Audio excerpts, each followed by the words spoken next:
Better we country, we for come together as a family, live in peace and harmony.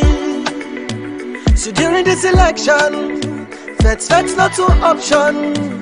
During this election, we don't want no tribal division. All we want for see, vote without violence. Vote in peace. Vote without violence.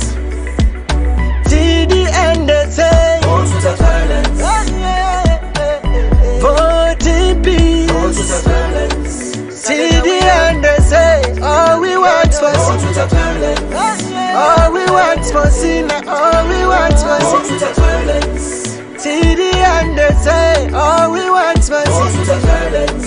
All we want for see. Now the time we for better we country, we for come together as a family, live in peace and harmony. So during this election, that's not an option.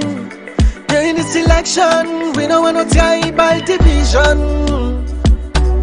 All we want for see, vote without violence.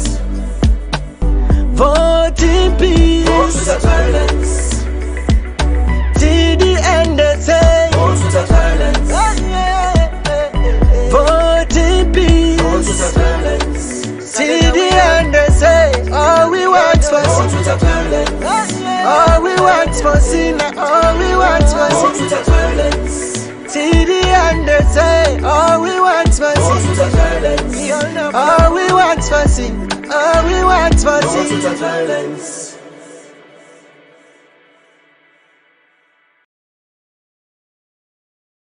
Now the time we for better we country, we for come together as a family, live in peace and harmony. So during this election, that's not an option. During this election, we don't want no tribal division. All we want for see, vote without violence. Vote in peace. Vote without violence. Till the end they say, vote without violence.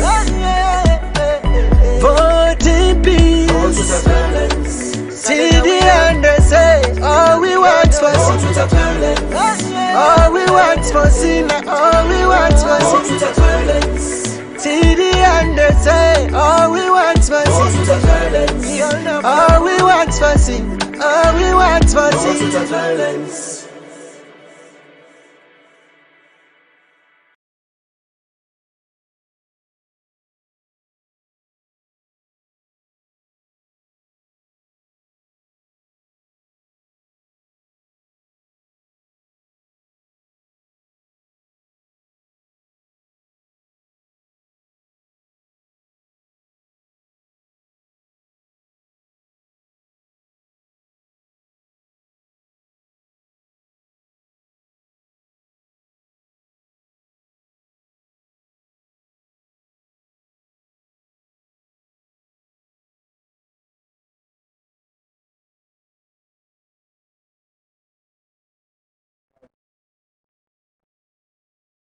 Greetings, welcome to Election 2023 program coming to you live on TDN Africa Media.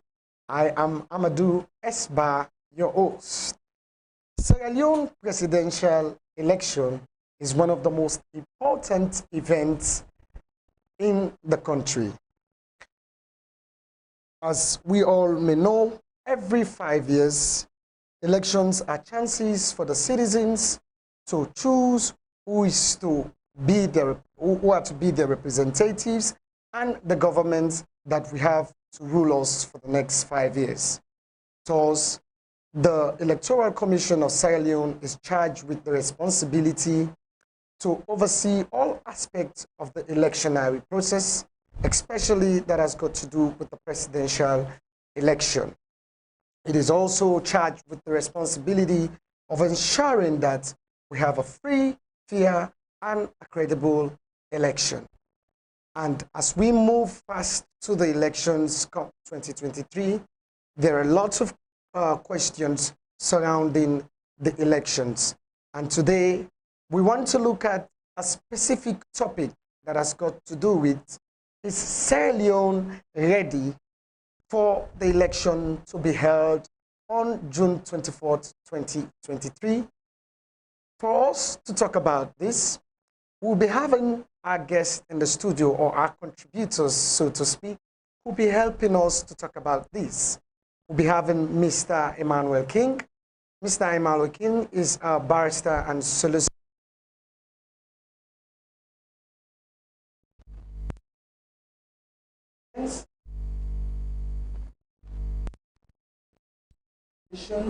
And we've been part of so many youthful activities in terms of advocating for the rights of youth as well. And we're also going to have Mr. HAMZA KOROMA, who will be joining us through our VMix call, and will also be part of the program live. HAMZA KOROMA is a social advocate for peace, for accountability, and for social justice. They'll be joining us today to analyze the question that we've put forward so far as the topic of this particular program. And in the studio with me, I want to welcome Mr. Emmanuel King, who is here with me.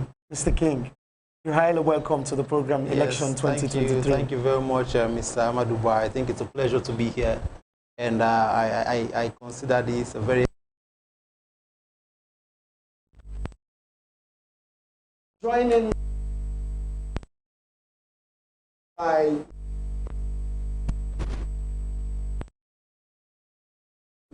this evening.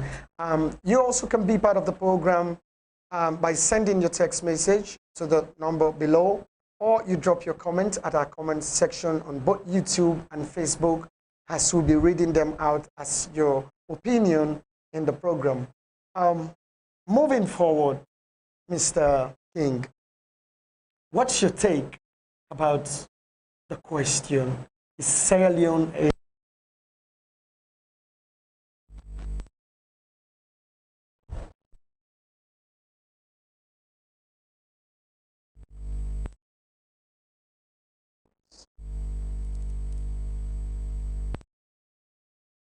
In our...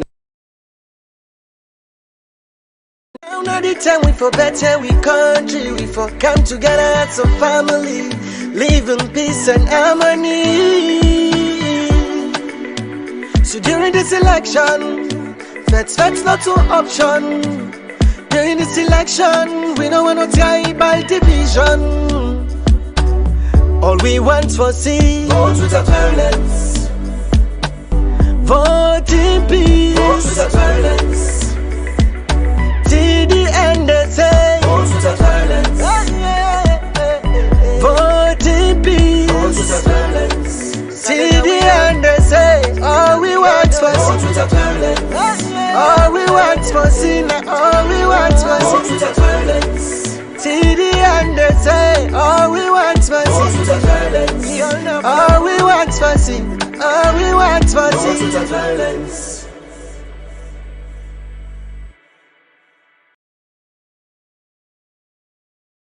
Now not the time we for better, we country, we for come together as a family, live in peace and harmony. So during this election, that's not to option. During this election, we don't want no tribal division. All we want for see, vote without violence, vote in peace, vote without violence. Till the end they say, vote without violence, vote in peace, vote without violence. Till the end they say, all we want for sin, all we want for sin, all we want for sin, vote without violence. Till the end they say, all we want for sin, all we want for sin, all we want for sin, vote without violence.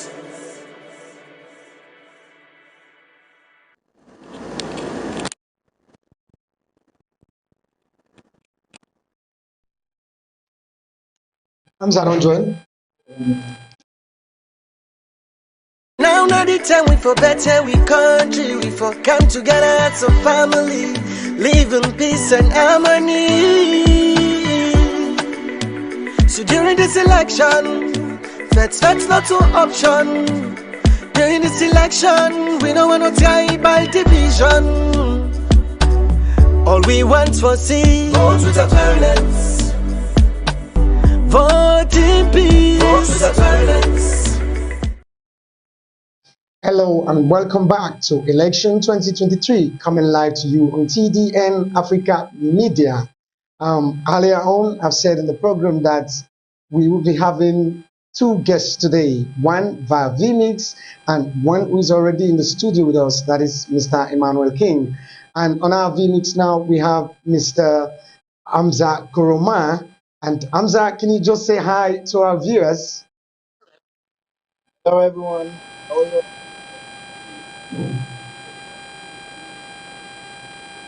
All right, you are welcome to the program. And today we want to look at the readiness of Sierra Leone when it comes to our presidential election. So the question put forward today, Mr. King, is that is Sierra Leone ready for the presidential election to be held on the 24th of June 2023? To approach this question, I think we have to look at a number of things. First of all, the background should be that whenever we have a presidential elections and at the end of it, someone assumes power, okay, assumes control of government, our laws provide for a specific term that individual run for before we now come back to another election cycle. Okay, so we have seen that the term of the presidency of President Julius AMADU has come to an end, and then we are in another election cycle. In that context, that we are ready for another elections. So the June 24th date is apt in the sense that constitutionally, we are supposed to be ready to go into another general elections to elect new officials and give them a new mandate to run the country, okay? But we also, like I said, we have to look at it from different angles. We also have to look at the processes and analyze whether process-wise and procedural-wise we are actually ready as a country to have the general elections, okay? If you ask my personal opinion, which is why I'm here, I think by way of processes, we have done some work. We are in a bit of a 50-50 with regards whether we are ready to go into the June 24, 2023 general elections, because we have certain statutes that set out the procedures as to how elections should be conducted in a country. And there are certain timelines that should be met by certain institutions so that we are absolutely ready, such that at the end of the day, every single party that is involved in this electioneering process can now say the process was free and fair and properly coordinated, okay, properly organized, okay? But we have a situation where we flouted some procedural things. Some processes were not actually followed. Some timelines were not actually followed by very key institutions that are charged with the mandate of organizing these general elections. For instance, as at this particular time that we are now, the raw data of the voter register, the raw data of the voter register, excuse me, should have been made public, should have been made available to all political parties contesting the elections. This is a particular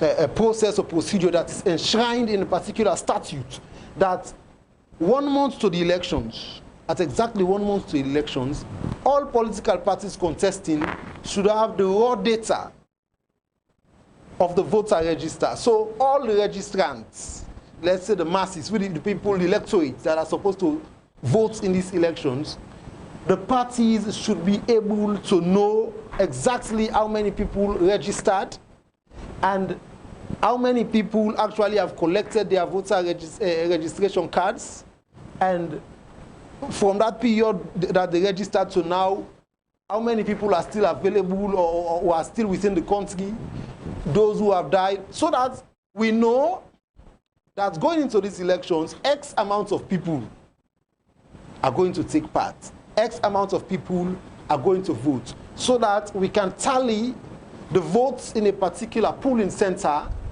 as against the votes that were announced by the Elections Commission. Okay, so but we have a situation where political parties who are interested parties in these particular elections, the general elections, are asking the ECSL for this particular raw data of the voter registration process, but they have not been able to furnish them with this particular detail. So in that regard, I will say that even though we have the dates, but we are not totally or completely ready for the elections until and unless these minor details are attended to. And every single one of these things have statutory provisions which makes them lawful for you to abide by these things. Okay. Okay? So it's not a matter of choice that the Electoral Commission can say, we are not going to give you the raw data because of XYZ reasons. It is enshrined in a particular statute, in an election law, that this is something that is supposed to obtain. This is something that is supposed to happen before we go to the elections. So to prove the credibility of the process, okay? To prove that at the end of the day, every single party cannot now come forward and say this electioneering process was not free and fair. As long as every single processes were adhered to, then we can all now clamor and say, as a matter of fact, the electioneering process was free and fair. So in this regard, I would say that for the purposes of this one, we are actually not ready to go into the June 2023 general elections, because this particular provision in this statute has not been adhered to by the Elections Commission, because they should make this raw data available to the parties so that they can compare. This is very, very key. It is. This is very, very key, because how can the people now follow or track whatsoever is happening in these far away polling stations in the provinces when they do not have the raw data? They can only rely on what ECSL is giving them. And we all know elections in Africa, how they look like. Yeah. Nobody trusts each other. Everybody only trusts their own mechanisms to make sure that they get the right answers. I agree. Okay, so if you now provide them with this raw data, they can compare it with what they have, because they are definitely going to have polling center agents in every single polling stations across the country. So these polling center agents will now compare what they have as notes taken down with the raw data that has been provided by the ECSL. So, like I said, for me, for the purposes of this particular point that I've made, the June 2023 elections is not something that we are ready for just yet. All right. That is what Mr. King have got to say in his first statement on the question, is Sierra Leone ready for the presidential election to be held on June 24th, 2023? And now over to you, Mr. HAMZA. How do you analyze this question? Is Sierra Leone ready for the presidential election to be held on the 24th of June, 2023?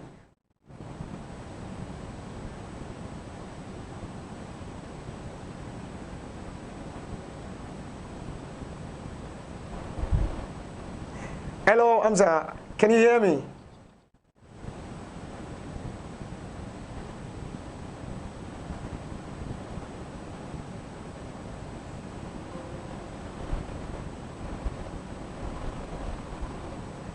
Hello, HAMZA. We cannot hear you clearly. Can you?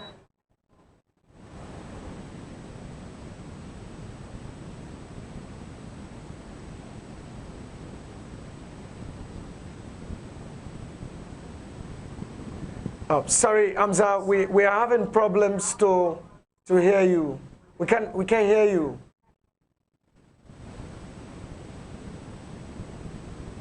Hello, we cannot hear you.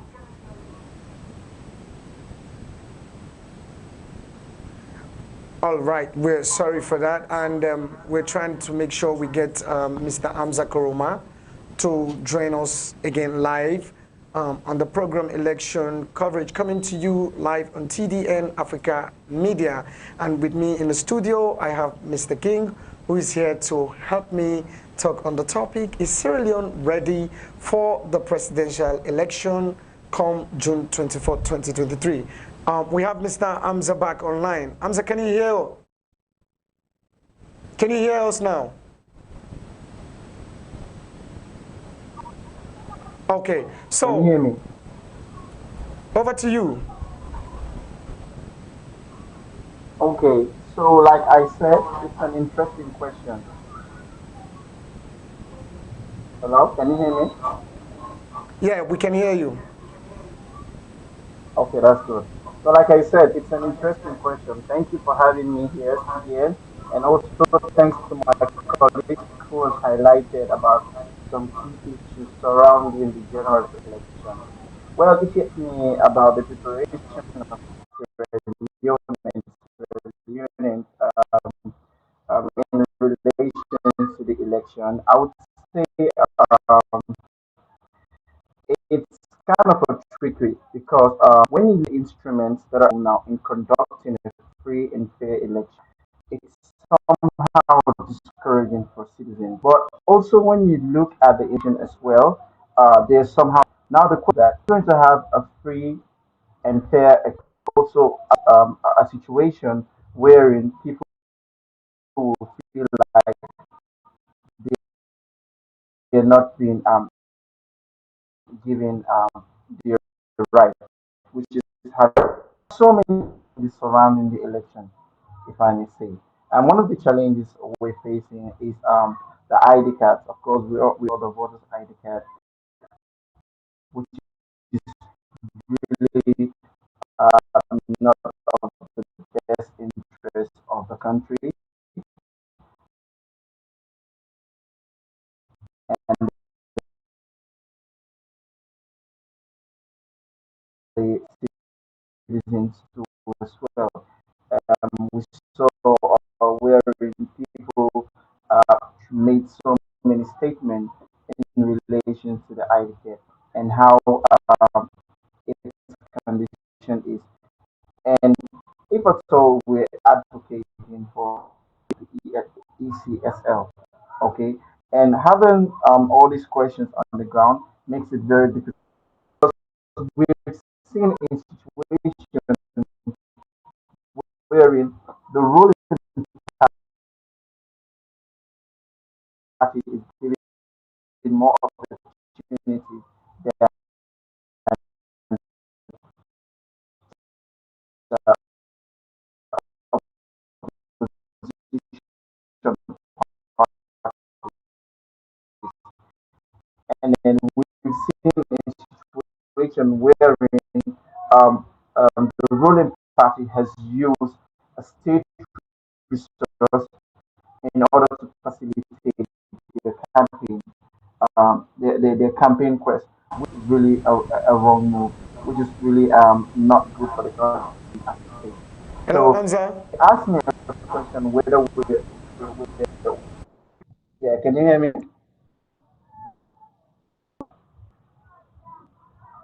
Okay.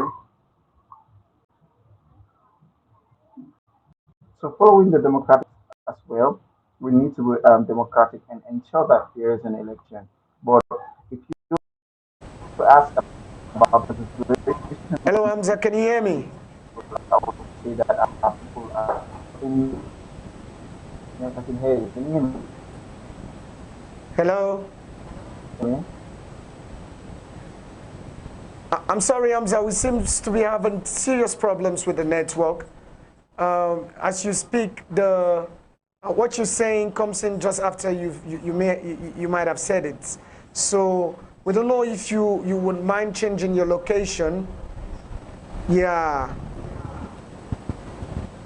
All right. If you're just joining us, you're watching Election Coverage 2023 coming to you on TDN Africa Media. And today we want to look at the preparedness for our presidential election. So to talk on the topic, we have Mr. Emmanuel King, who is here with us in the studio, and we do have Mr. HAMZA, who is online. And we're going back to Mr. HAMZA because we were having problems when he was making his presentation earlier. HAMZA, can you hear us? Yeah, I can hear you. Can you hear me? Yes, we can. So we just want you to continue where you last stopped. Okay, so we talked about whether Sierra Leoneans are ready for the general elections or they're not ready. I would say that in a democratic state, we are ready, but in order for us to ensure that we have a free and fair election, then definitely it's a question mark. Why is it a question mark?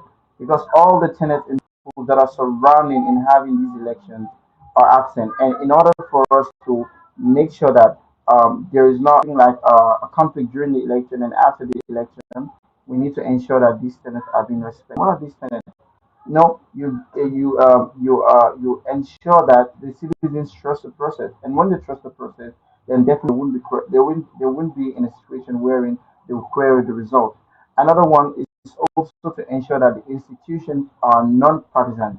Non-partisan in a sense that most of the people are not influenced by the government of the day. And if that happens, maybe we can have a smooth running election.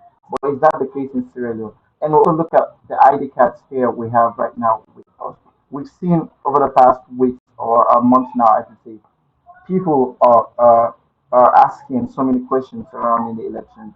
How genuine the election is going to be, and how authentic these ID cards are going to be.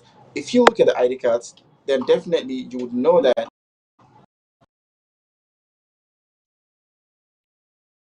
because they are not that strong in a situation wherein people cannot actually counterfeit it. You understand? Hello, can you hear me? Yeah, we can hear you. Exactly. So there's a tendency that they can be forged.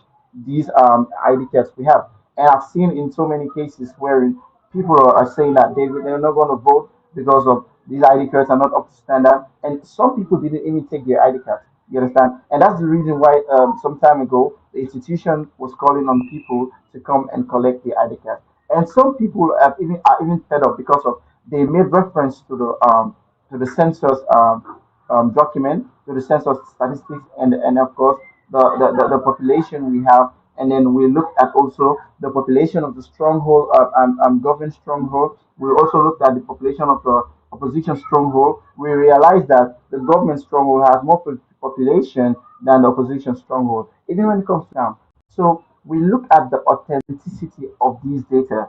We look at the authenticity of the election, whether it's okay for us to go into election or we need to amend these figures. Because without amending these figures, then it would affect the outcome of the election. And it affects the outcome of the election, then definitely there's going to be a political turmoil, and we're not ready for that. So if you ask me, I would say democratically we're ready, but when it comes to the authenticity of having free and fair elections, then we're definitely not ready as a Sierra Leonean. That is what Mr. Hamzov got to say, and we thank you for that brief presentation. We're coming back to you, just hanging there, and back to you in the studio, Mr. King. You talked more on on obeying the statutes, the laws that leads us to having a free, fair election, and Hamza now just spoke about when it comes to the authenticity of things, the way that talking about the voters ID card, if you do have so many challenges around the ID card. Now back to the statutes, and when you were talking about the law, if you look at the areas, looking at the Elections Act of 2022, what do you make up so far of the duties when it comes to the ECSL in making sure that we have this election be held come June 24? Although you've stated that you still think there are issues in terms of preparedness? Yes, the ECSL are the referees in this particular game, okay? They should not be seen to be tilting towards one side as against the others. Well, I think we have about 13 or 14 political parties that are going to contest in these elections, okay? And so the ECSL should be seen to play the role of an adjudicator, a ref, someone who is in between all of these political parties with an interest in the elections, okay? But we see an ECSL that is, I don't know even how to put it now. An ECSL which seems to be more in favor of the incumbency than that of the general interest of all the political parties that are vying for political representation in the next general elections. Well, I have said this because we now see that events leading up to these elections have been telling. What I mean by they've been telling is the fact that it seems that a particular pattern was set for us to get to this particular point where we are at. Okay, the issue of the proportional representation, how it came about, as if it was properly orchestrated so that we will get to a proportional representation system for these particular elections. Why did I say this? It is the ECSL that is charged with the mandate of boundary delimitations of constituencies in this country. Okay? So our laws make it the mandate of ECSL to delimit our constituency boundaries. What they did was to not do that at all.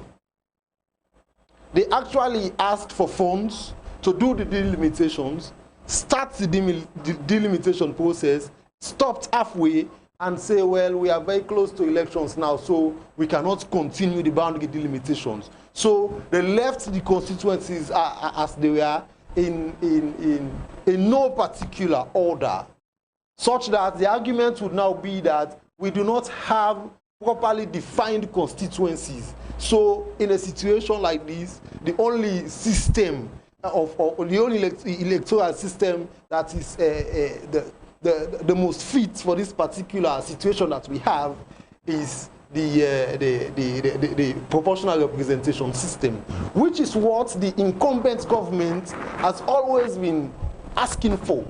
We have to go to a proportional representation system for this particular elections. And we see a number of the other political parties with interest in these elections saying, we don't want proportional representation. But we now see the actions of the ECSL validating that of the actions of the incumbent government to make sure the proportional representation system comes into being by not delimiting the constituency boundaries. As a result, we have the petition of the matter which was taken to court, the courts upholding the position of the incumbents that we are going to use the proportional representation system, and now we are going into elections with the proportional representation system, which in my estimation is not a proper democratic electioneering system, because the people, the electorate will not have the power to choose their representatives into the House of Parliament. It will solely be now left with the political parties, who will just make a list and choose certain individuals to have roles and a part in our House of Representatives. Okay, so we see the CSL has failed in that regard. It is my honest view that because they could not do the boundary delimitations in time, because the argument was we ran out of time. The June 2024 elections was upon us, and we could not complete the delimitations of these boundaries. We ran out of time, and so because of that, we have to go with the proportional representation system because the constituencies are not properly delimited. Okay, so in that regard, we see them tilting towards the incumbency. And that is a recipe for chaos. Because the other political parties will now say, because of these events, these elections, this electionary processes was not free and fair because of XYZ events. Okay? I have stated earlier on that we have other political parties asking for the raw data of the voter registration. Yeah. And the ECSL are refusing to make that available. Yeah. And it is not rocket science to make that available. It is because the voter cards that were printed were taken from this raw data. So it is not rocket science that you can just take this raw data, the updated one, because the raw data is the one that was used for the 2018 elections. Okay. Okay. So now we have an updated raw data, which it only includes the active voters for these 2023 elections. So this is what the other parties of interest are asking for. Give us this raw data so that we can now use it to tally at the end of the day what the result is in the different polling stations across the country. Okay. Okay. So we've seen the proportional representation system. We see the ECSL holding ground with regards to its raw data. Okay. And now we also come to the other points that I wanted to highlight. Yeah. To support my points that the June 2023 elections, well, like I said, we have to look at it from different perspectives. Okay, this is one of the other perspectives. In Africa, incumbency elections, when going into second term, it's usually quite easy for the incumbent. Okay. Because they are going for a second term. Okay.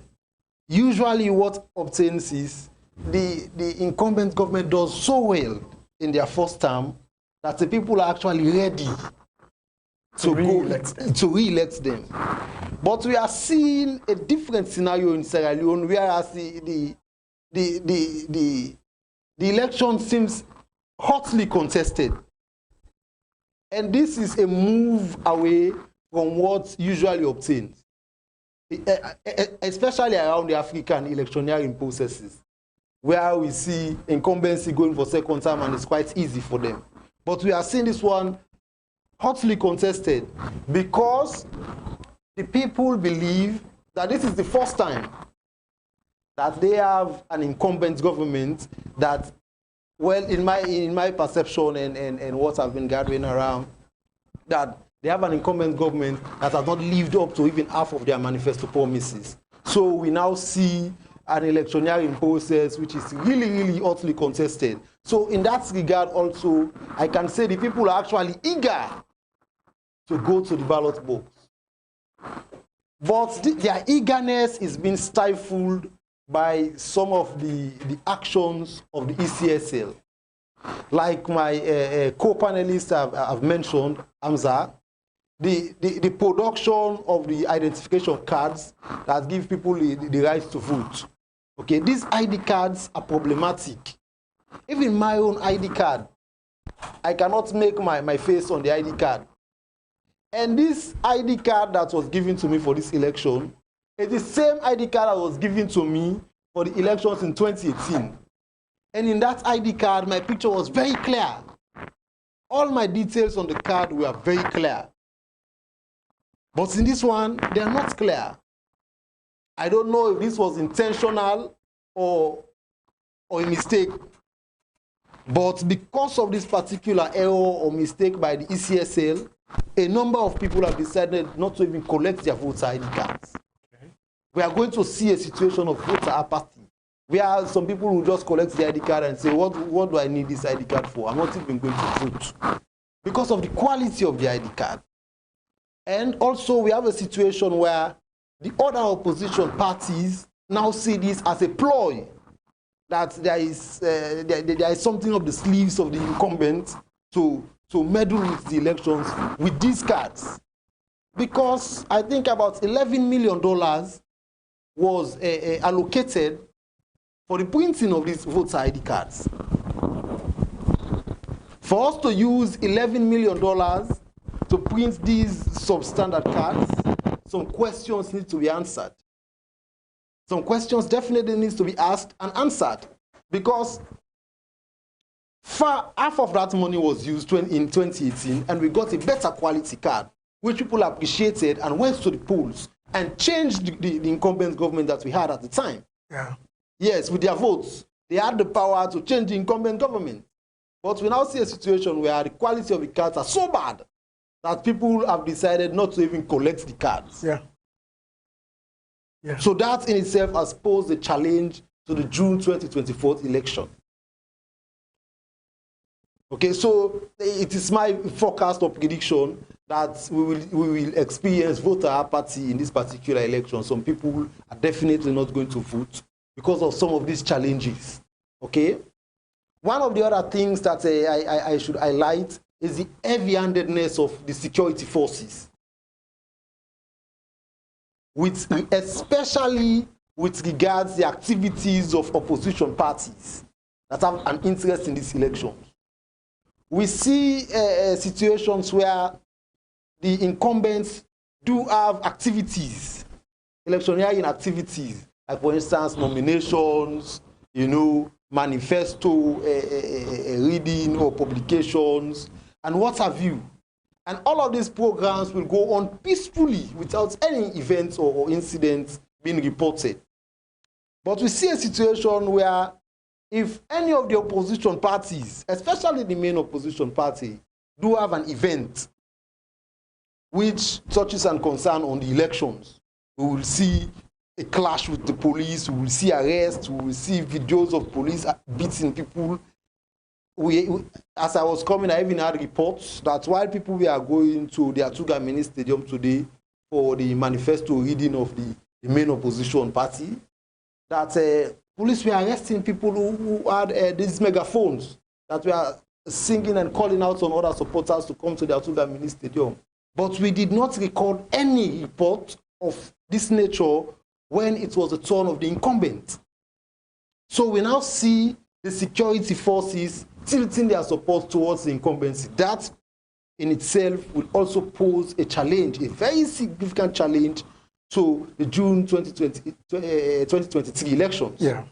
Because the opposition parties are now put in a position where most of their strongholds and their members will now be afraid to come out and vote, or to come out and make certain statements, to come out and rally, to come out and show public support for some of their candidates, because they know when once they do so, they will fall foul of the security forces. Some of them will spend the night in police stations, some of them will spend the night at the CID or in jail, and that in itself will lead to voter suppression.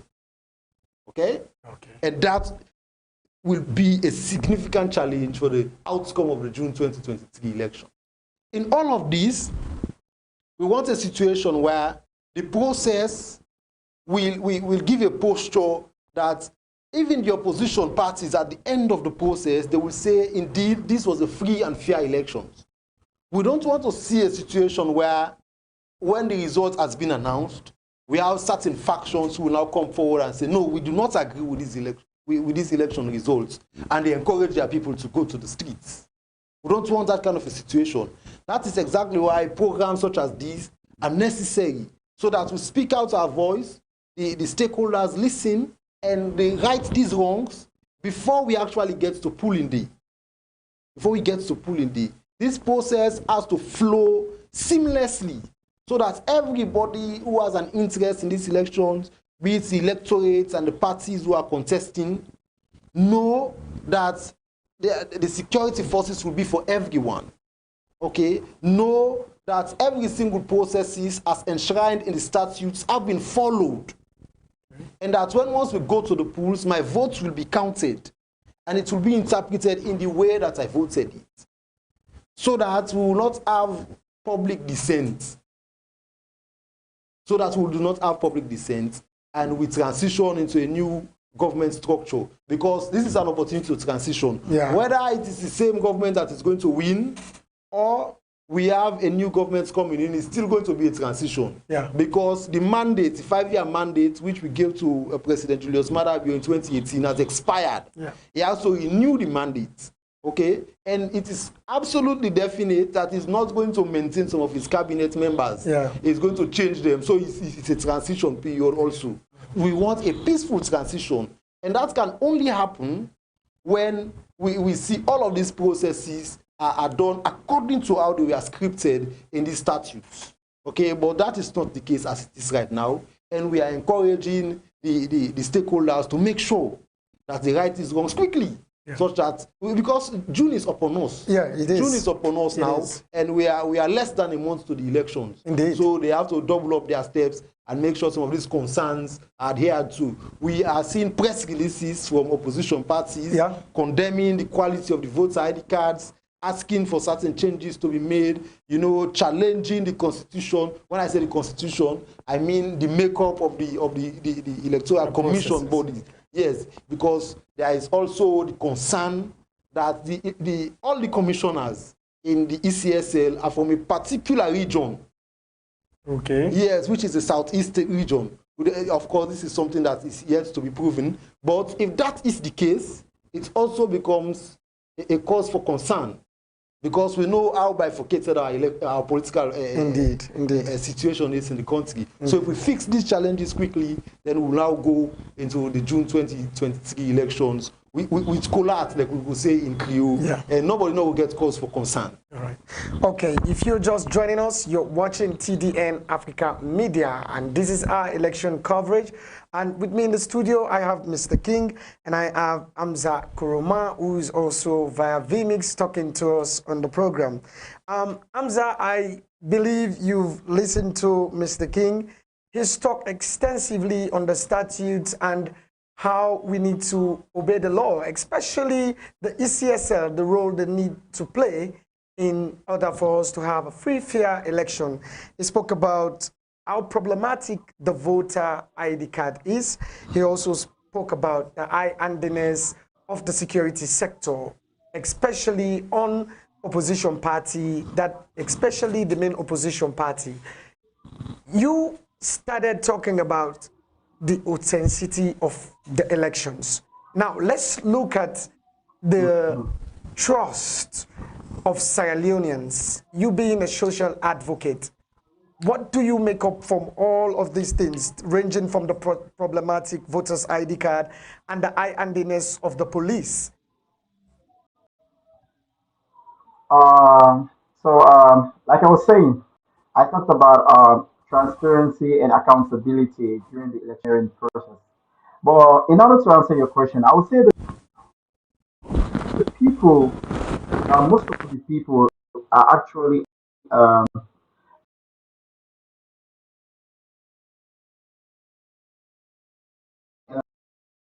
a doubt situation. In a doubt situation, I know the picture where security forces they should have stayed where they have to be and serve the people.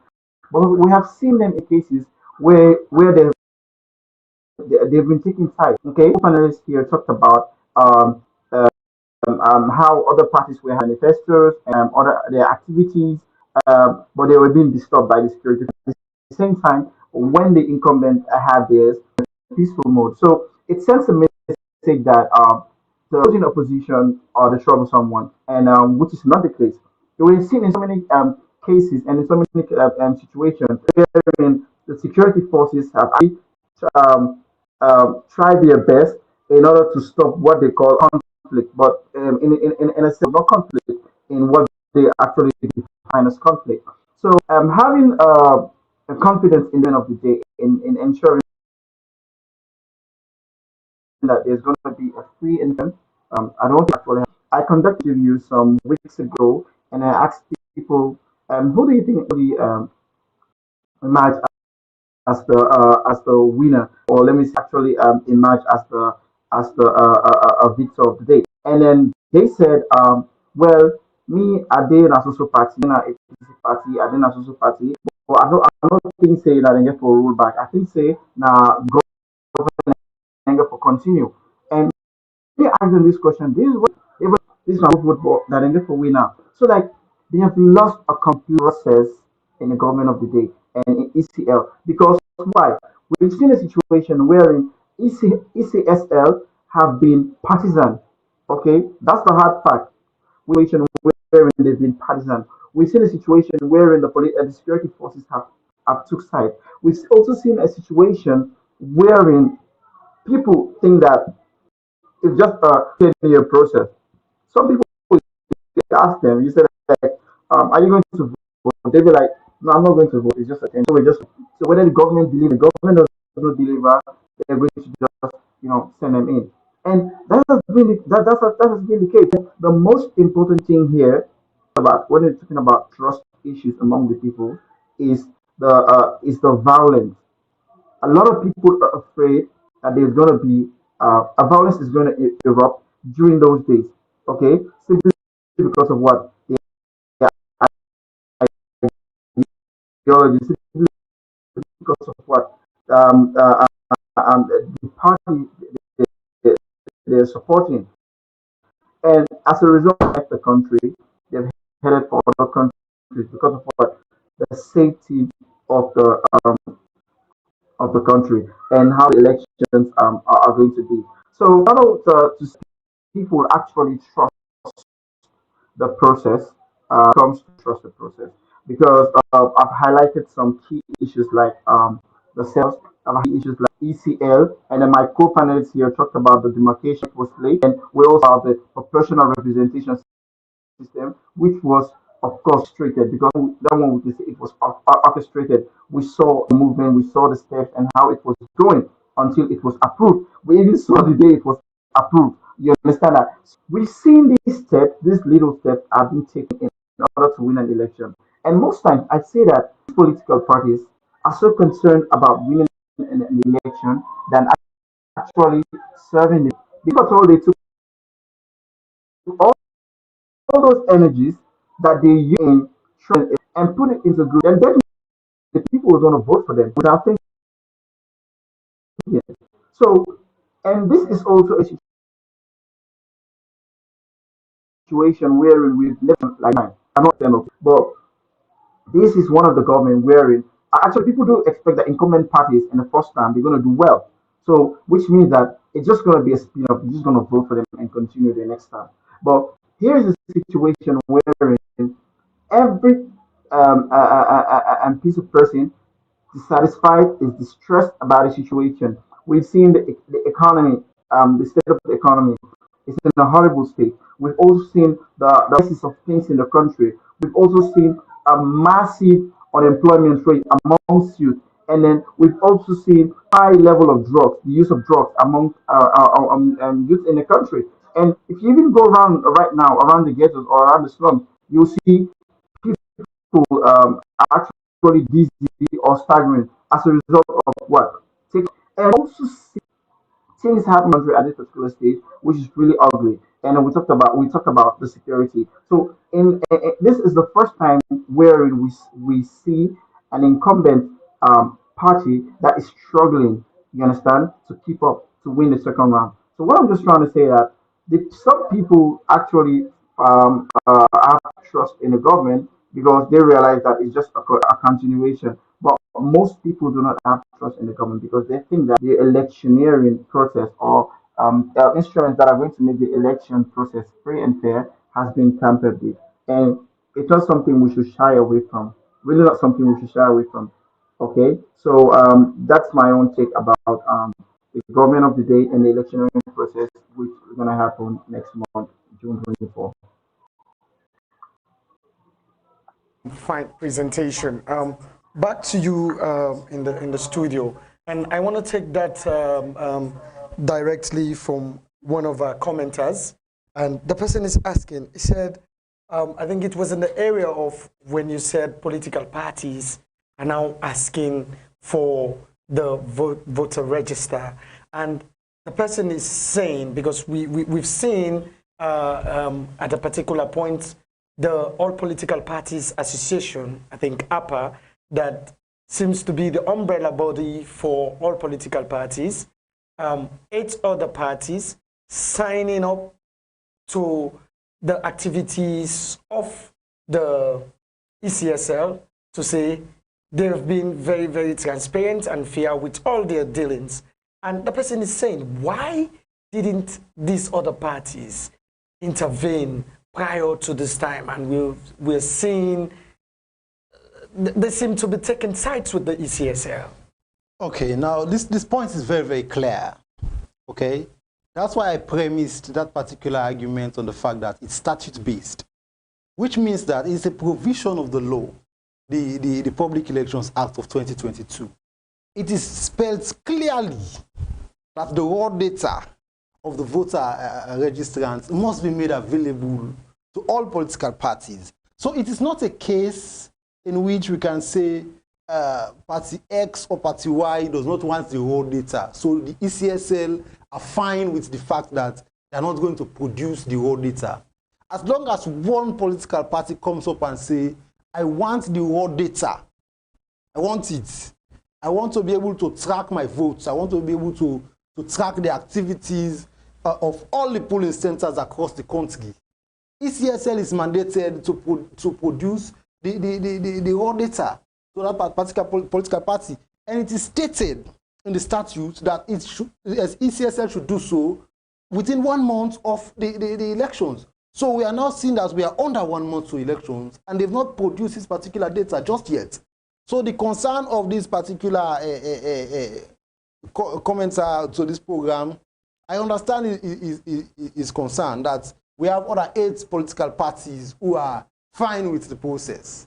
Okay, they could be fine with the process, but if the law prescribes that this is what should be done, it matters not whether they are fine with the process. No, I think what the commenter is saying, why didn't they intervene earlier? It's not about them giving their side, but the person is wondering, why didn't they intervene earlier? Intervene in what sense? As in joining, like, let's say, the main opposition party on the request. Oh, okay. Or speaking out on the issues that we're talking about. All of these political parties are separate and independent. Okay? They all man their affairs independently. Except for now, where we are seeing political parties aligning with each other for the purposes of this election. Okay, but they all are supposed to mind their activities independent from each other. This stands to reason that if Party A wants to take a particular line of action, as long as this is a procedure that is supported by law, okay, as long as a procedure that is supported by law, it matters not whether Party B is in support of that particular request of Party A. And the timing in which Party A does it is of little consequence to what Party B thinks, because the law prescribes that this is a particular procedure that should be followed. Okay, this is not left in the determination of the fact that the political party should determine it too. The law has made that prescription, and the law is the law. Whether it is bad law, it should be followed. Okay? The number one argument I have had against the publishing of this raw data is the fact that people's personal data will come to public. In the spirit and intent of the law, the drafters of this particular law are thinking of how people will accept the results at the end of the day to be free and fair. There was very little concern as to the privacy of the details of the personal details of the electorate. Okay? For electioneering processes, at the end of the day, what everybody's looking for is the assurance that this election was run in a free and fair manner. That is why these procedures are prescribed in these statute books to make sure that once they are followed, every single one of them, once they are followed, at the end of the day, ECSL can point to the fact that we followed the procedures laid down in the books, the election laws, for the purposes of this election. So you cannot now come and say that this election was not conducted in a free and fair manner. But if the ECSL start to skip some of these procedures, these questions will definitely pop up at the end of the day. This is a recipe for chaos. Because if you don't follow the process, and one or two political parties pick it up and say, you have not followed the processes. So because of that, we cannot ascertain or legislate that this particular election was run or conducted in a free and fair manner. So where people react to situations differently. And in Africa, most often than not, we have seen violent confrontations at the end of elections. This is not what we are praying for in Sierra Leone.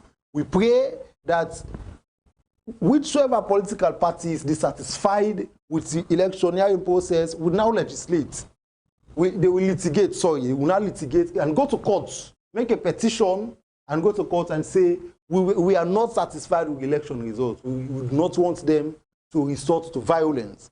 But the ECSL should take cognizance of the fact that we are a country with history of violence. So if they follow the rules, they will be able to guide themselves and say, we actually follow the prescribed rules in these statute books. Okay? But a situation where they do not follow the rules, therein comes the problem. Okay, so for the avoidance of doubt and to serve justice to the concern of the commenter, I'd like to say that the other 8 political parties who are satisfied with the process, they have their reasons why they are satisfied with the process. But we also see other political parties who are questioning ECSL as to why you've not done X, why you've not done Y, and these are prescribed in the election statutes for you to do so. And these are legitimate concerns that should be fixed. If we are to talk about the readiness of our country to go into these elections, these are some of the things that we should start talking about. Okay. Encourage ECSL, pray to them to address these issues quickly. Because as I have said, we have a violent history. And people, you look for opportunity in this country to resort to violence tendencies. We don't pray for something like that to happen. But as long as we have the right things done by these institutions charged with mandates to do so, we will not see anything like that happen come this election. Okay? Then, of course, you know, in my previous statement, I made mention of the heavy-handedness of the security forces. We saw what happened in the August 10 protests in this country. We do not want to see a reoccurrence of that. That is why it is always advisable for security personnel to stay neutral. Yeah. Your mandate as security personnel, the number one, is to make sure you hold the balance in society with regards to the security sector. You should be neutral in all your engagements. You seek the interest of the people. If the people are going to run a protest, it is only the duty of the security forces to provide security for the people. It is only when they turn into the protest into riotous conduct that you now try to quell it. And you should do so using proportionate force. But we've seen, of course, we've seen over the period that by the time we know it, we start seeing a few people dying all over the place. This shows that the security sector is not properly trained. They are not professional enough to handle these situations. And we are coming into elections. I don't know whether trainings have been done as to how they handle small skirmishes of violence, because elections come with small skirmishes of violence around the place. Of course. So the security personnel should be trained to respond in a professional way. Okay? I will doff my hat to the military personnel in some situations, especially in the August 10. After the police had had a very violent confrontation with the protesters, we see wherein the military personnel came in and the situation was quelled. We see the soldiers moving with the people. They were all chanting songs, and you know, it was a lively scene to see, because they were professional enough to know what the people need at the time.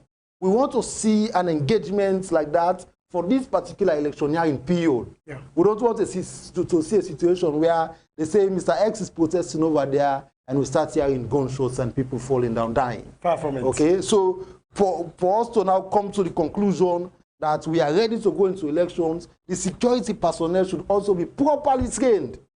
Okay, they should know how to professionally handle these situations such that they do not escalate into violent confrontations. All right. That is Mr. King. And if you're just joining us, you're watching Election 2023 coverage coming to you live on TDN Africa Media. You can also be part of the program by dropping your comments on our comment session, both on Facebook and YouTube, as we'll be reading them out. We're going for a short break, and when we come back, we go straight to Mr. HAMZA to tell us about how prepared does he really think the common man, because he's an advocate for the common man down there.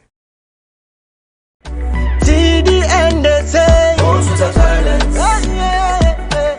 voting peace. Now not the time we for better we country, we for come together as a family, live in peace and harmony. So during this election, that's not an option. During this election, we don't want no tribal division.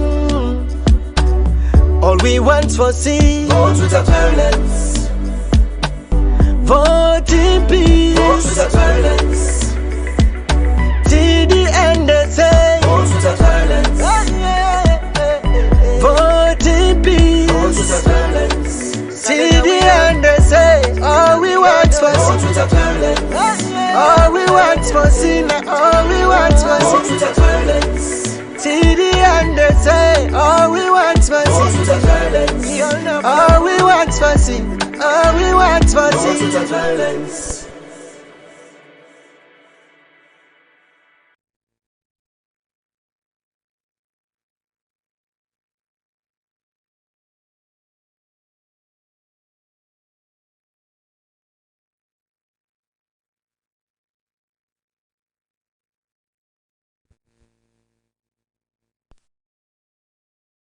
Welcome back. If you're just joining us, you're watching Election 2023 coming to you live on TDN Africa Media.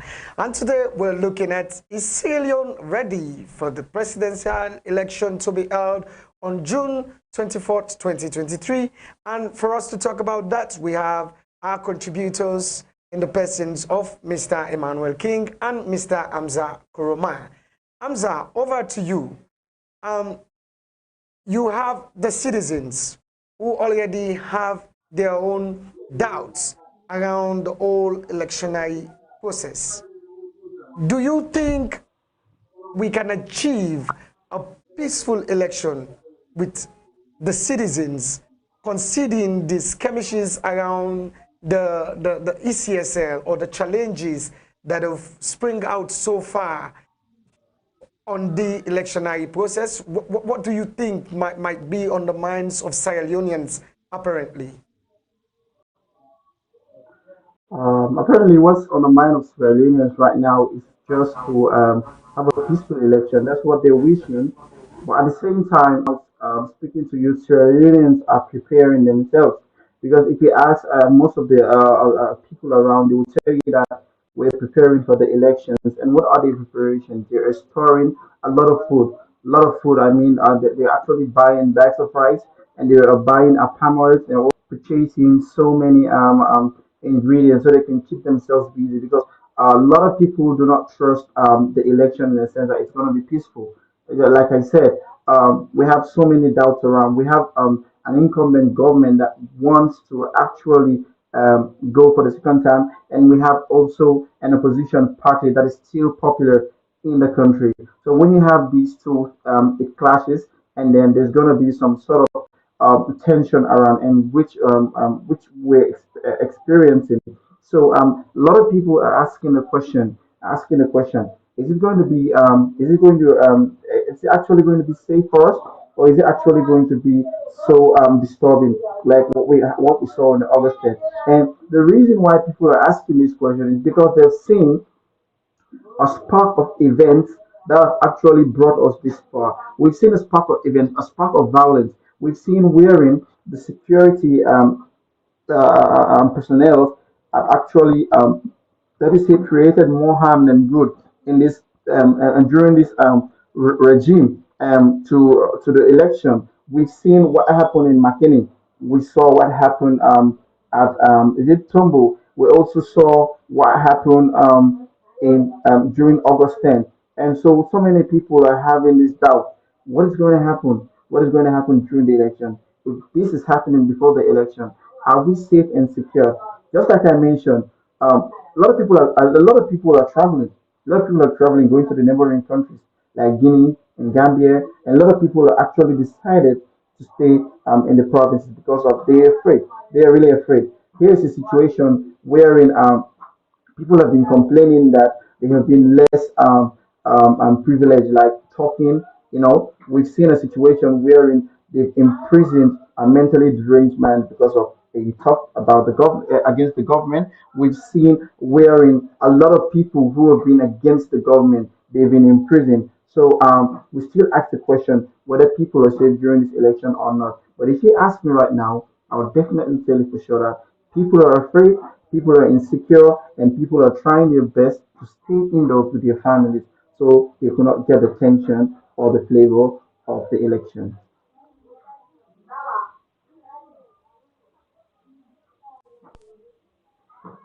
Yes, of citizens on the June 24th election.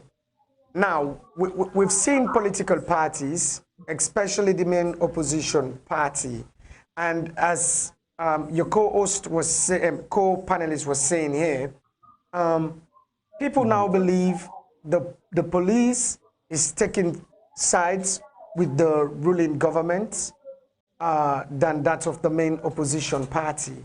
And in one of their press conferences that they held, they talked about the fact that you have to vote and go home. After your vote, you go home. Whoever fails to go home after voting, they have to face the full consequences of the law. You, as a social advocate, somebody who is more concerned about that has got to do with the citizens, what do you make up of that statement coming from the police? If you do not vote, I mean, if you do not go home after voting, I mean, you face the full consequences of the law. What do you make up of that? For me, I think it's you're trying to limit people's rights because I believe that election should be a normal day wherein people should not be afraid of the tension. People should feel normal that it's a normal day. They need to go out there and cast their vote and go back to their business. If it is being tagged as a normal day, then there's going to be less tension. But coming out from the security forces saying that after election everybody should go back home and locked up. And I don't think that actually it's a great deal of a security message coming from security forces because better than definitely it just takes us back to what happened when we were confined in our houses. Actually, a curfew was announced by 3 p.m. and then we had to experience a 3 day curfew since after the incident. And then, mind you, when we talk about curfew or when we're talking about being confined in your places and with the restriction of movement, then the question of your safety comes to play because you're now wondering what's going to happen.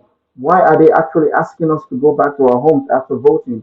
I think what the security force should actually talk about here is that there should not be a mass gathering of people around at a particular place and then there should not be a mass gathering of people at the polling station and then the people should try as best as possible to refrain from public event at that particular day so at least we could actually they could actually get a fair leveling ground for everyone but telling people that they need to stay indoors after casting their votes, then definitely it raises a question. And that's the reason why people are actually afraid and they're getting themselves a lot of food stuff to stay indoors at that particular day. All right. All right. Let me let me take this same question back to the studios, Mr. King. In the last press conference held at the police headquarters, from one of the AIGP, in the person of Brahma Jha, he stated that, and that statement was very strong, and he emphasized people have to vote and go home, which is the normal culture. But being that it's coming from the security sector, urging people, telling people that you have to go home after voting, and if you do not, you face the full consequences of the law. Do you think that speaks to the readiness of our election come June 24th? An electioneering process is not a state of emergency. It's not a state of emergency. Agreed. Yeah, so we have the constitution in this country which makes certain provisions, especially when it comes to the rights of the individual. Okay, so you should have freedom of movement as enshrined in the constitution. The police does not have the mandate, except we have a state of emergency. And I have said that an electioneering process is not a state of emergency. So the press release or the press conference held by the police where this particular statement was made, that once you voted, you should go home, they do not have the right to say so. They cannot tell the people of this country that when you vote, please go home. They have to qualify the statement. You can say to the people, after voting, please make sure you do not crowd the polling center. Please make sure you do not stay around the polling center in a very large crowd, okay? Because we don't want a situation to arise that will disturb the voting process. You can advise the people to do things like that, but you cannot now send a strong message out that if you do not go home after voting, the full force of the law will come out. Which part of the law which makes that particular provision that if after people are finished voting, they should go home?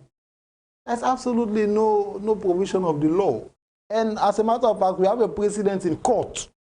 We are in one of our senior barristers in this jurisdiction, in our saloon bar, brought an action against ECSL and the same security forces that made a statement in the 2018 elections that there should be no vehicular movement on election day. That was also restricting the freedom of movement of the citizens. And because he brought that action to court, the Supreme Court gave a decision on that particular one and said the police do not have any right at all to tell people not to move about and go about their ordinary business. You can go to the polling center, you vote, and then you go about your normal activities, as we see happening all over the world. Why should Sierra Leone be any different? Why? Why do we want to run this country by intimidation? The people have their rights. You cannot trample on their rights by making proclamations such as this one. That is a very reckless proclamation by the AIG of police, or whatever his name is. He cannot say that. He cannot say that. He cannot make that proclamation because he is not supported by law. These people should know that we have a constitution in this country that guides whatever we do as citizens. Okay? So these are some of the concerns that I have. The security forces are setting the pace such that people should be afraid to even come out to vote on that day. It is even the case now that we have a lot of people who are seeking to travel out of the country before election day to make sure themselves and their families are safe. Safe from what? If we believe that our security forces will approach this in an unbiased way, in a professional way, why do we need to run away to someone else's country when they say an election is coming? It is because people have lost confidence in the security forces. In the last election, in a particular by-election in Godrich a few years ago, we saw a situation where thugs came into the polling station. They took the ballot box in the presence of security forces. They took the ballot box, they scattered it on the floor. All the ballot papers were scattered all over the place. And the security forces could not lift a finger to do anything about it. To stop the thugs, to say this is something that you cannot do, just because it was in favor of the incumbent. And some government functionaries were there. They could not do anything. They did not detain anyone because of that particular offense activity that there are events that day. So we see a clear bias with regards to security forces. So for them to start putting out these proclamations that when once you voted, you should go home immediately. No, they don't have the right to do so. So you see, the fear, the general fear of the electorate starts to stem from these proclamations. People will now be afraid to even go outside and vote. You know, so the opposition will now start thinking that there is a plan for something out of the way to happen to these particular elections. And they will now start preparing even their own members for a standoff, which is not something that this country needs at this time. We should be thinking of an upward trajectory, not to rule by intimidation. Okay, so in analysis of the preparedness of the citizens and the nation as a whole for this particular election, these are some of the issues that should be addressed quickly.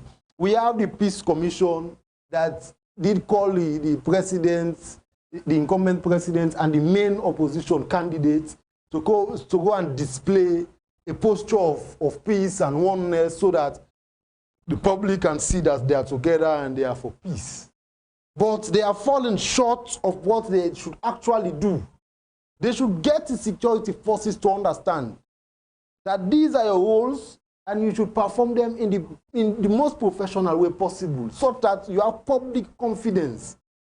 Okay, so if I am an opposition party member and I see a security force personnel, I should not be afraid to go and exercise my rights of franchise in the fear that, well, I will be arrested or I will be beaten. Okay, I should not be afraid and start thinking that I have to take my family out of this country because the way this election is setting up now, it may seem as if there will be violence and the security forces will not be able to quell the situation. Okay.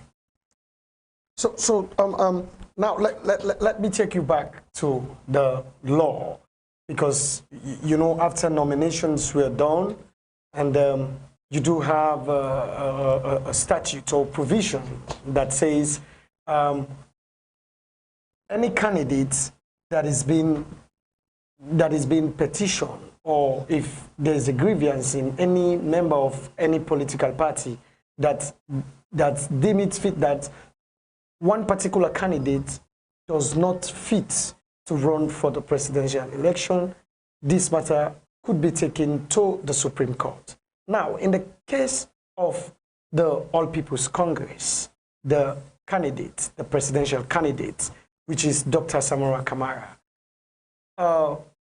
at the 11th hour on the expiration of, let's say, petition on all the presidential candidates, we had one Paul Kamara and one Colson Toure filed in a petition against the flag bearer of the All People's Congress. Do you think, what does that speak to the readiness for the presidential election come June 2024? Yeah, so this is what I was talking about when I say all the processes and procedures are enshrined in our statutes. Okay, so after the nomination period, there is a time limited for objections to these to the candidacy of these flag bearers. Okay, to run as presidential candidates. A time limited for that. Okay, so which was 7 days after their nomination. Okay, so we now see a situation where Paul Kamara and Colson made an objection to the candidacy of Dr. Samura Kamara and some of the processes of the ECSL. Okay, and the petition has been sent to the Supreme Court of Sierra Leone, and the Supreme Court, through a press release, has now informed the public that, of course, a date will be set for the hearing of that particular petition before the elections. Okay, from where I am sitting now, I know, as a matter of fact, that the Samura Kamara defense team now applied to the court to strike out that particular petition, and also the ECSL, their legal team, have also applied to the court to strike out the petition of Paul Kamara and Colson. So it is left to be seen what the Supreme Court does in the instant case. But of course, myself, I have seen the objection that was raised by Paul Kamara and Coulson, and I think they do not have enough merit, but that is left with the Supreme Court to determine, okay, whether the objection comes to a particular standard. Okay, over to you, HAMZA. A lot of people see this as a ploy to knock the opposition off the ballot paper or off contesting the presidential election. What do you make up of that 11th hour objection against the candidacy of Dr. Samura Kamara by Paul Kamara and that of Coulson Toure? On a general perspective, because I love to talk about things on a general perspective, not from a technocrat or professional perspective. Looking at Sierra Leone as a country that has a history of violence and in a country who had suffered from 11 years war, I personally think that having those issues at the 11th hour is a recipe for conflict. And of course, should I say, the incumbent government or those in power should know that tampering with any sort of decision or actually refraining the opposition aspirant, in contesting for this election is a recipe for conflict. So they should know that taking such decision it's quite appalling. We've seen their stances anyway, but we don't know if those stances are so strong enough in order for the Supreme Court to just look at those issues and ignore them. But all that is based on technocracy. But my own concern as a Sierra Leonean, my own concern here as an advocate is anything that would undermine the peace and security of the country during this election process should not be considered. Anything that compromises the peace, anything that compromises the security, and anything that deals with the insecurity of this great nation, I think should be ignored. And that's the reason why I saw that I wrote a piece about it, and I said having this particular trial at this particular time here is not called for because if at all they wanted that to happen, they shouldn't have waited for the 11th hour. They should have actually took a step a year ago. They should have took a step 2 years ago. But the question is, why now? Was it orchestrated? Was it planned? So we need to ask ourselves this genuine question. Anything that deals or anything that undermines the peace and security of this country at this particular time should be ignored. That's my take. Back to you in the studio, Mr. King. We're still looking at the question, is Sierra Leone ready for the presidential election to be held on June 24th, 2023? We've already seen the call for a national debate. And as a citizen and as someone who is looking forward to a very peaceful election, what do you make up of that? Do you think a presidential debate will yield or will lead to a very peaceful election? Well, a presidential debate gives an opportunity to the electorate to listen and hear what the candidates have in plan or in store for them when they assume power. Okay, so I believe if we are talking about readiness, a presidential debate or whatever debates, mayoral debates, parliamentary debates, are an opportunity for all of these candidates to come forward and say, these and these and these are what we have as manifesto activities. And these are the ways that we intend to go about some of these manifesto promises that we have made, especially how they intend to go about it. Because most of the politicians, they know how to come up with a very good looking manifesto. But to now explain in concise and simple terms to the people how we are going to go about all of these fanciful things that we put in our manifesto becomes a problem. So the debate gives us an opportunity to now assess who has a more viable plan between the candidates. Okay, you can say we are going to continue with human capital development. How do you intend to do so? You cannot just come and say, well, I will now continue with my free quality education program. That should not cut it for the Sierra Leonean, because we've seen over the 5 years that even the free quality education program has had teething problems. You know, there are very serious problems with the program. Okay, so even though it is a program that was sold, that is a beautiful program, most parents loved the program, but we now see in schools, there is more expenses than the school fees, which the government is taking care of. Okay, so if you want to say education is free per se, the parents should not tote a very heavy financial burden on themselves. Okay, it should be and not seem to be, which means the free education should actually be free. And it is tagged free and quality education. So the quality aspect of it should also be seen. And you should tell the people how you intend to achieve this. You should convince us so that we understand that this project is viable and it's a workable one, especially given that every single step of the way he has explained to us, and this is how we are going to do it. But you cannot just throw it on us and say, like 5 years ago, when JJ Safar, who is now the chief minister, former finance minister, told the people of this country that I know that you have bread and butter issues, but once you come into governance, just give us 6 months and we'll fix your bread and butter issue. We are 5 years into the program, and the lives of the people are now worse off than it was 5 years ago. This is because the people did not listen to exactly how they were going to fix the problem. They did not tell us how. The people should concern themselves with the how.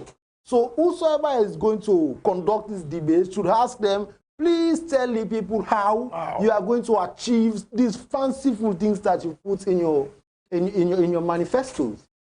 Okay, you will see very brilliant economic policies, but how do you translate these brilliant economic policies so that the ordinary man will feel that we are doing an upward trajectory in terms of our economy? Our economy is in the worst state ever in the history of this country. But we were promised, it was in the manifestos of all the candidates, that we will make sure that you have enough bread and butter. This is figurative. They simply meant at the time that your lives will be easier. Yeah. But our lives are not easier at this stage. This simply translates that the economic policies then are not properly translated. They were not properly executed. You know, they were not properly implemented. And so all of those fanciful economic promises that they had at the time in their manifestos did not pan out. It did not. Okay. And so we, the masses, we the voting electorate, we are worse off for that. We are suffering because of that. So we should now be conscious and cautious. We should suggest questions to whosoever is going to be the moderator for that debate. Ask them how. Especially our question. Yes, ask them how. They should give us timelines so that if it's a short-term plan, we say from this point to this point, we should start seeing X, Y, Z determinant factors to show that the policy is actually being implemented and it's working, it's translating in the lives of the ordinary people. It should not be an agenda for the big people to enrich themselves. We have to look at these critical things and get the moderator to pose these questions. This is why I love a particular theory by Plato, which is called the philosopher-king theory. Okay. Okay. In the philosopher-king theory simply states that we should have brilliant people to lead us. Philosophers should be the ones to lead us. You should be able to explain your manifesto such that you convince the people that they should vote for you. It should be clear enough that even someone who did not go to school will understand that this particular policy is workable. It's going to work. But we have a country where people really do not care about these things. Exactly. They just care about I am green, I am red. And once green wins, I am satisfied. No, it should not be like that. It should be about all of us. All of us should enjoy the development of this nation together. And so if we are coming towards an election cycle, we should examine the efforts of the past governments, especially we try to juxtapose what they said in their manifesto as to the position that the country is in right now and say, okay, you failed totally in your manifesto. You cannot come and show me policy which you passed in parliament or XYZ. Say, well, we did the gender bill, we did this, and we did that. When the lives of the ordinary Sierra Leoneans have not been made better by these policies. So we should be able to tell them that this is exactly where we are at as a people. And once we come to June 24, 2023, this is exactly how we are going to vote because of XYZ policies. Okay? So it is a welcome call that we have the debates. The debates are very, very important because it is through the debates that we will now see all of these fanciful manifestos that are running all over social media, a clear explanation of these policies that have been put in the debates in very fine bullet points. Everybody will now come and explain to us clearly, in clear terms, so that if even you are lying, we will see it in your body language. And this man is lying. He just wants to hold political office for his own personal gain. Exactly. All right. If you're just joining us, you're watching election coverage coming to you on TDN Africa Media. You also can be part of the program by sending in your text message to the number showing on the screen, or you drop your comment in our comment section, both on YouTube and Facebook. We'll definitely take your opinion in the program. Over to you, Mr. HAMZA. Presidential debate, I beg your pardon. What do you make up of that? Do you think that speaks to the readiness for the presidential election come June 24th, 2023? Yes, Mr. Ba, I think personally it is really essential for us to have a presidential debate, and because we've had one in 2018, and in 2018 we were opportune to see so many presidential aspirants to voice out and spell some of their manifestos, and it's really important because sometimes a lot of people do not get they don't get have the access to read these manifestos, and having these debates actually would help people to assess and to analyze their speeches. And it's because of the 2018 election presidential debates we have now so many people on social media or so many news outlets and people asking questions. Like in 2018, we heard what some of the presidential aspirants said, and then we asked them questions like, "This is what you said you were going to achieve in 2018, and now we're here in 2023. What have you done?" So it's really important for us to have these debates, not only the presidential, the mayor as well, so we can know exactly how these people think.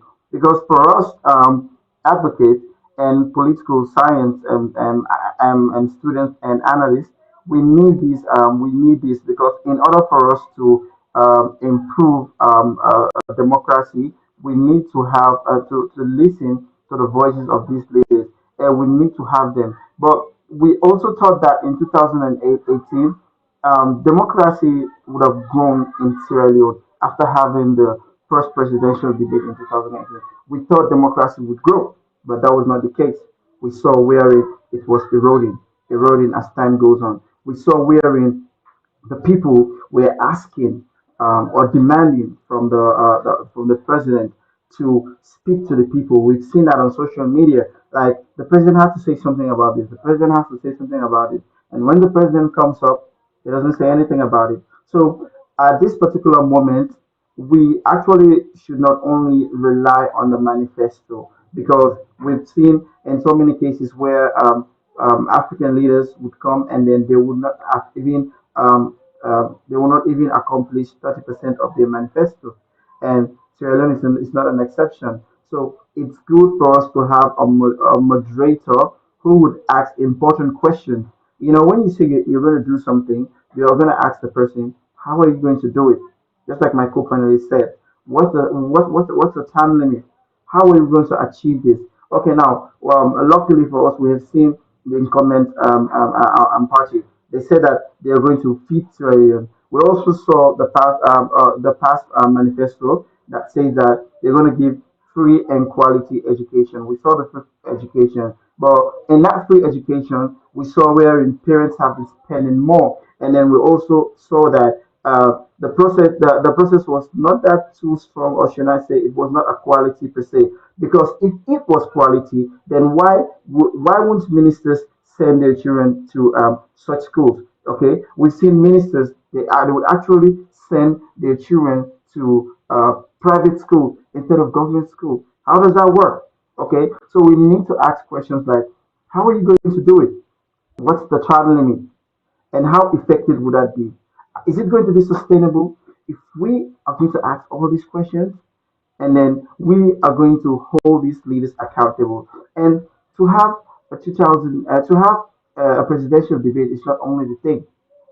Sometimes after the term limit of the president also needs to come back and address issues. The president has to come by talking to the people. Right? You understand? So democracy should evolve in Sierra Leone.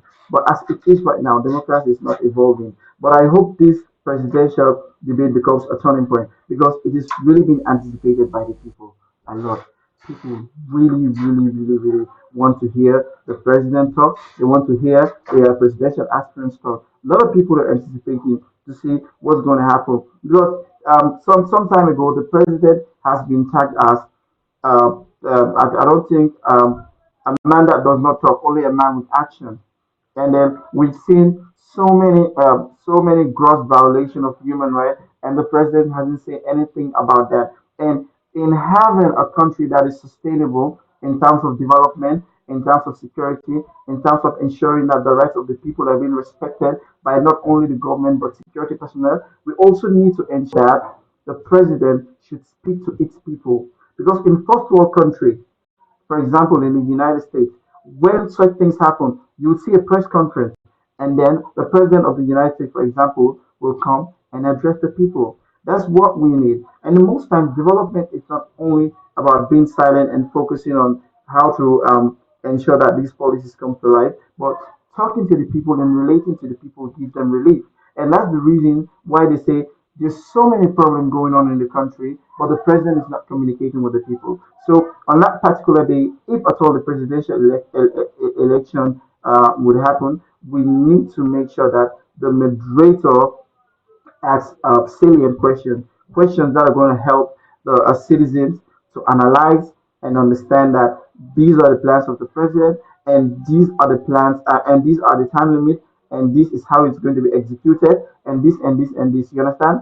If that happens, then definitely we can say that democracy is growing in Sierra Leone. But for now, I can say at all we're not experiencing the kind of democracy we thought it was going to be in 2018 after the presidential election.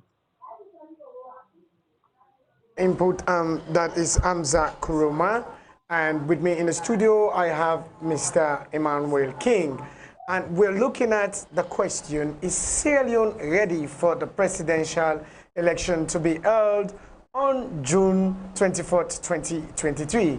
We're going for a short break, and when we come, we are going to wrap up the program with their parting statements and expectations from the ECSL. Now the time we for better, we country, we for come together as a family, live in peace and harmony.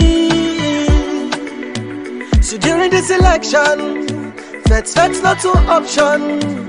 During this election, we don't want to tie by division.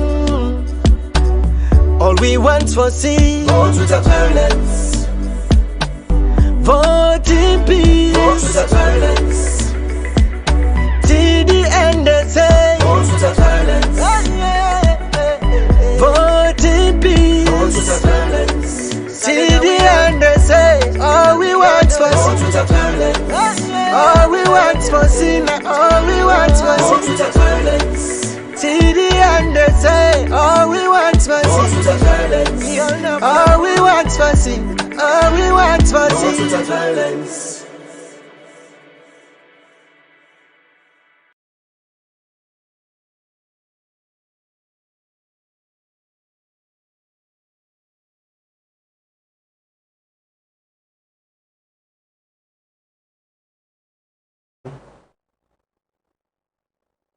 Welcome back. If you're just joining us, you're watching Election Coverage 2023 coming to you on TDN Africa Media.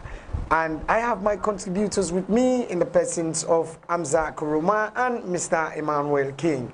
Mr. King, haven't been that you earlier on noted that for the purpose of the question, you think there are lots of things that has not been done or are yet to be done in order for us to have the June 24th election to be held. What would be your recommendation in all of this for us to have the presidential election to be held on June 24th, 2023 as stated by the ECSL? Yes, we should not, as a country, continue to embrace the Creole adage, how for do, in the things that we do in this country. Because we will now say, we have seen all the problems, but how for do? Let's just allow the elections to go on. No. We have to do the right things. If it comes to the point that we have to postpone the elections, we have to make sure that every single thing as prescribed by the statutes that surround and guide the electioneering process is properly done. If not, we postpone the elections to a later date and fix these things. Because we don't want to get it wrong and a scenario now arises where we see people run in helter-skelter. Okay, people falling down, dying. We don't want that kind of a situation. We want a free and fair elections, and that can only happen when we follow exactly what the law books says. And also, I want to admonish the police to imbibe the culture of professionalism when they are dealing with the citizens of this country, especially in this period of elections. Because everybody would want the opportunity to exercise their right of franchise without being intimidated, without the fear of force being used against them. Okay? So whether it's Party A or Party B, whether it's the northern region or the southern region, the same police professionalism should be seen across the country, without fear or favor, without bias. Okay, that is the only way that the people will have the confidence to go to the polls and cast their ballots for their representatives. We say we are practicing democracy. And in a democratic system, the people should be free to elect their representatives. This is a major tenet of democracy, electioneering processes, where the people give mandate to their representatives to represent them in very key government positions.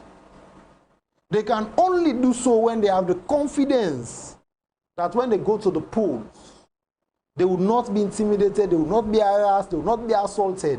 They will vote and they will go back about their normal businesses.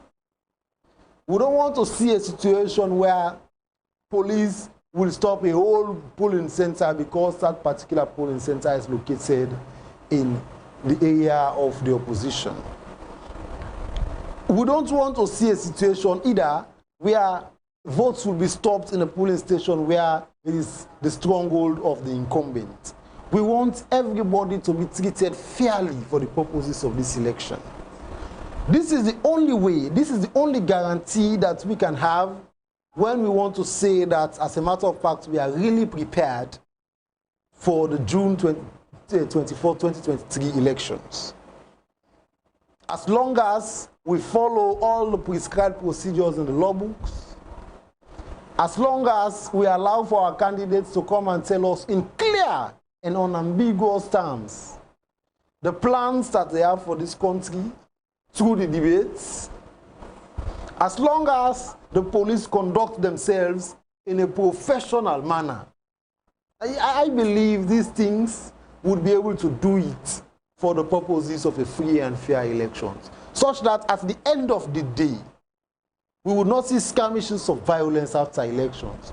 We will see a situation where if a party is not satisfied with the outcome, they would rather petition to the courts of law than run into the streets and protest that we do not agree. If we get these things right, our democracy will be a model for other African countries, as we have seen in the past. We do not want to be that country where they will say, let's just copy the style of Sierra Leone in terms of the heavy-handedness of the police, so that we intimidate the voting populace for the incumbents to continue to stay in power. We don't want the world to use us in that, as an excuse in that kind of way. We want to be referenced for positive things as a nation. So for us to project confidence to the people, these aforementioned things that I've mentioned should be followed. Thank you very much. All right, over to you, HAMZA. We want to look at what would be your recommendation moving forward for us to have the June 24, 2023 election to be held. What would be your recommendation, given the fact that you've highlighted some of the challenges?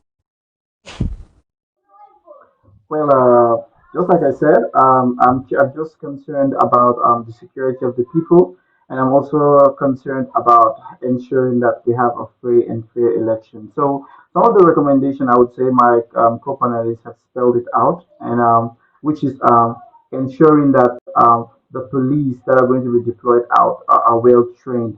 So we will not experience a situation wherein people would be afraid to go out after the election. And having a situation or a declaration from the police from the security force saying that after voting we have to go back to our houses. I mean, it's really not encouraging and really disturbing. So we need to ensure that these security and forces are well trained in order for them to ensure that they carry out their practices during the election. And then we also need to ensure that people need to understand that this is an election. Whatever happens, there's always going to be one winner. Whatever happens, there's always going to be one winner. And then that's the reason why we say, if at all people are not satisfied with the process for now, they need to complain. Opposition parties need to come out and say, we're not satisfied with this. And then if they at all they have to make or select another date for the election, they need to do it now in time, or else it's going to stir up another problem. So in order to ensure that they have a free and fair election, people need to be satisfied with the process. But is that the case? So we need to just understand that there's going to be a one winner, whether it's going to be this party A or this party B. We need to accept the result. And then I will also need to understand that election is the reason why people have election is for us to ensure that we select a leader that's going to help us and push us to the next level. Okay, so most of the people that are supporting based on colors, based on tribe, it really doesn't mean well for the country. We need to understand that voting a particular government, a particular party to come to governance, it's essential, and you need to do it based on their policies. You need to do it based on their manifesto. You need to do it based on a hearing, and also you need to do it. You need to do it based on experience, because sometimes people do cast their vote based on experience and looking at the particular situation in the country. So if you ask me for my recommendation, I would just say that we need to ensure that these security forces are well trained. We need to ensure that ECL is not partisan in carrying out their duties and responsibility, because if at all ECL is being partisan, then we can say the election is going to be compromised. And a compromised election does not breed peace, it breeds violence. Okay, So that's all I have to say for today. Thank you so much. Still over to you, HAMZA KOROMA. Um, um, we, we, we, we want to look at the peacefulness of our election. Already on the 25th of this month, which was last Thursday, we saw our leaders, signing up to maintaining the peace of our country during and after election. As a show of confidence, do you think that add up to our preparedness for the election, and what would be your own peaceful message to Sierra Leoneans in accordance with what the leaders have done as in your parting statement? Uh, so in relation to the 25th of the signing of the peace agreement, I can say it's just a document. I would say it's just a document because we've seen the signing of so many peace accords from in the 90s. We've seen the Bintumani 1, Bintumani 3, and then we're still experiencing violence. So sometimes I say it is not the leaders who should sign this peace accord. It is the people themselves. Because most of the time, these leaders actually have no idea about what is going on. You understand that? So their supporters, those that are loyal to the party, they need to understand that this is what we need as a Sierra Leone. We need a peaceful atmosphere. So, in order to say that these leaders have actually signed a document and then they took pictures together, smiling, that's just a picture. But we don't know what's behind. We need to understand that we are Sierra Leoneans and this is just one country. We are all Sierra Leoneans. When you're out of the country, they're not going to ask you for your tribe. They're not going to ask you if you're a Limba. They're not going to ask you if you're a Suso, if you're a Mandingo or a Fula. They're going to ask you what's your nationality. You're a Sierra Leonean. So if at all people do not ensure that we have a peaceful election, then definitely it's going to be a disastrous for us because this is the only country we have. You understand? So what I'm just trying to say is that the leaders after signing the peace agreement, the people should also understand that we want a peaceful election and they should stay away from all sort of violence. But the question still remains: is that going to be the case? Is that going to be the case? So we're still expecting a peaceful election. We're praying for a peaceful election, but at the same time, we're still preparing ourselves to stay indoors and to ensure that no one gets hurt on that particular day. Thank you so much. All right, continue to stay with us before we wrap up the program. Now to you in the studio. We saw our leaders last Thursday signing up to the maintenance of our peace during and after the election. Do you think that also speaks to the readiness for the presidential election on June 24th, 2023? Yeah, well, that is a step in the right direction. But I made reference to it earlier on. Yeah. Even though it's a step in the right direction, but it could be a facade, which translates to mean that we will see the leaders in public view for the purposes of optics, saying that, well, we are committed to peace for these general elections. We are committed to peace. But we will see a different action if the processes are not followed, the procedures are not followed. If at the end of the day, a particular political party accuses the Electoral Commission of the election not being free and fair, of the election being marred with irregularities, you know, we will see a completely different political leader from that one who was giving his commitment to peace in the Bintumani Center. So that is why we need to get all of these things right before we come to elections day and on the day of the proclamation of whosoever is going to be the winner.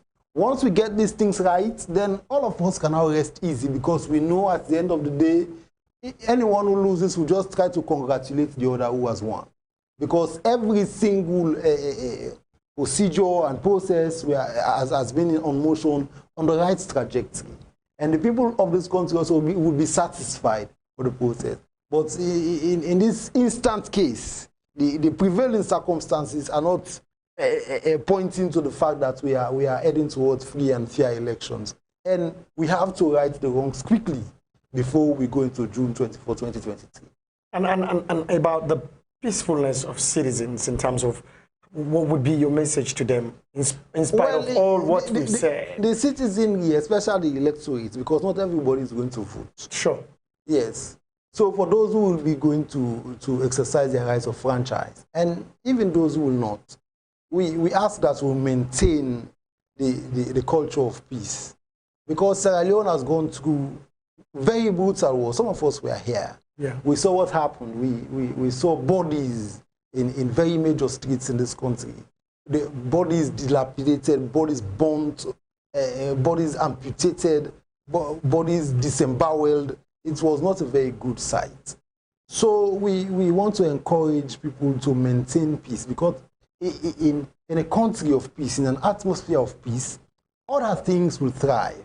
You know, investors will now see Sierra Leone as a place to make very good investments, which will in turn help our economy, which will in turn help youth unemployment, which will in turn make Sierra Leone a safe haven for tourist activities. You know, so peace has a lot of benefits, but a state of violence and chaos does not. There is absolutely no benefit except for the fact that those that finance a war would be the only profiteers. So we do not have to allow for something like that to happen to our country anymore. Thank you. All right. All right. If you've been watching the program, you've been watching election coverage 2023 coming to you on TDN Africa Media.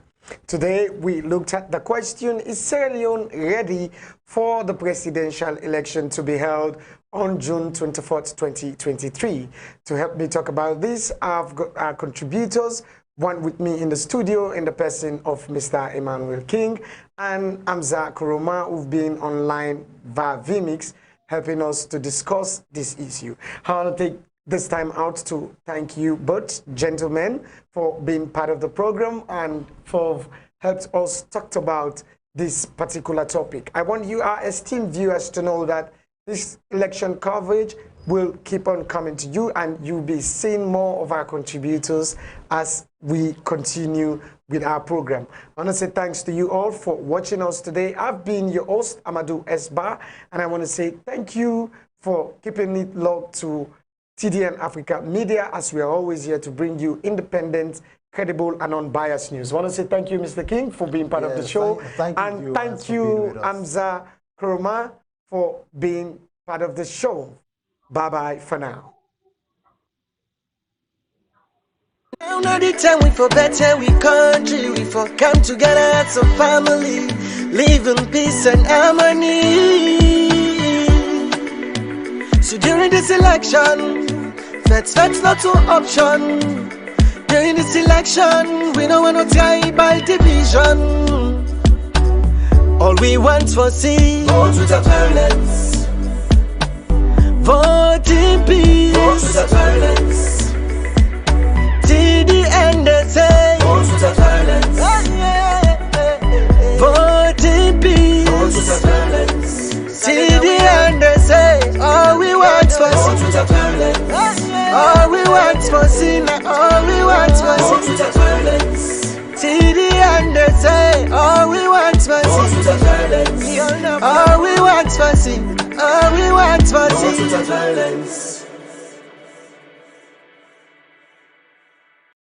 Now not the time we for better, we country, we for come together as a family, live in peace and harmony. So during this election, that's not an option. During this election, we don't want no tribal division. All we want for see, vote without violence. Vote in peace. Vote without violence. Till the end they say, vote without violence. Vote in peace. Vote without violence. Till the end they say, all we want for sin. All we want for sin. All we want for sin. Vote without violence. Till the end they say, all we want for sin. All we want for sin. All we want for sin.